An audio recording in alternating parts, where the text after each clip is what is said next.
نحمده ونصلی علی رسول اللہ۔ ایک شخص تھا، اس کی بیوی اس کو منہ نہیں لگاتی تھی اور وہ سو جان سے اس کا عاشق تھا۔ بیوی کی طبیعت شوہر سے نہیں ملتی تھی، اس لیے وہ طلاق لینا چاہتی تھی، مگر مرد طلاق نہیں دیتا تھا۔ مرد اس کو یہ نہیں کہ ستاتا نہیں تھا بلکہ محبت کرتا تھا، مگر وہ رہنا ہی نہیں چاہتی تھی۔ ایک دن دونوں میاں بیوی بیٹھے ہوئے بات چیت کر رہے تھے۔ بیوی کچھ کہہ رہی تھی، مرد نے بھی کوئی جملہ کہا، بس وہ چپ ہو کر بیٹھ گئی۔ مرد نے کہا کہ اگر صبح صادق سے پہلے تو نہ بولی تو تجھ پر طلاق ہے۔ وہ چپ ہو گئی اور ارادہ کر لیا کہ میں خاموش رہوں گی تاکہ اس سے کسی طرح پیچھا چھوٹ جائے۔ وہ بیچارہ پریشان ہوا اور ہر چند بلوانا چاہتا تھا مگر وہ بولتی ہی نہیں تھی۔ اب وہ سمجھ گیا کہ طلاق لینا چاہتی ہے اور اس طرح بیوی مجھ سے جدا ہو جائے گی۔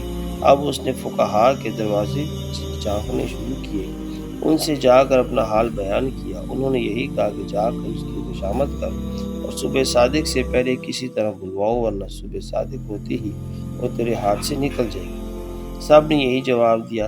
پھر وہ امام ابو حنیفہ رحمۃ اللہ علیہ کے پاس پہنچا۔ وہ وہاں کا حاضر باش تھا، متفکر اور پریشان بیٹھ گیا۔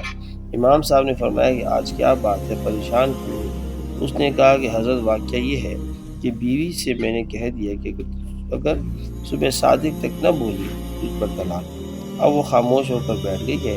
امام ابو حنیفہ رحمۃ اللہ نے فرمایا کہ طلاق نہیں پڑے گی، مطمئن رہیے۔ اب وہ مطمئن ہو کر آ گیا۔ فقہا نے امام صاحب پر تان شروع کیا کہ امام ابو حنیفہ رحمۃ اللہ علیہ حرام کو حلال بتانا چاہتے ہیں، ایک صریح حکم ہے، اس کو کہہ دیا کہ طلاق نہیں پڑے گی۔ امام صاحب نے یہ کیا کہ صبح صادق سے جب آدھا گھنٹہ رہ گیا تو مسجد میں جا کر زور زور سے تہجد کی اذان دینا شروع کر دی۔ اس عورت نے جب اذان کی آواز سنی تو سمجھی کہ صبح صادق ہو گئی، بس بول پڑی اور کہنے لگی صبح صادق ہو گئی، میں مطلقہ ہو گئی، اب تیرے پاس نہیں رہوں گی۔ جب تحقیق کیا تو معلوم ہوا کہ صبح صادق نہیں ہوئی، وہ تہجد کی اذان تھی۔ لوگ قائل ہو گئے کہ واقعی امام صاحب فقیہ بھی ہیں اور مدبر بھی۔ جزاک اللہ خیرہ۔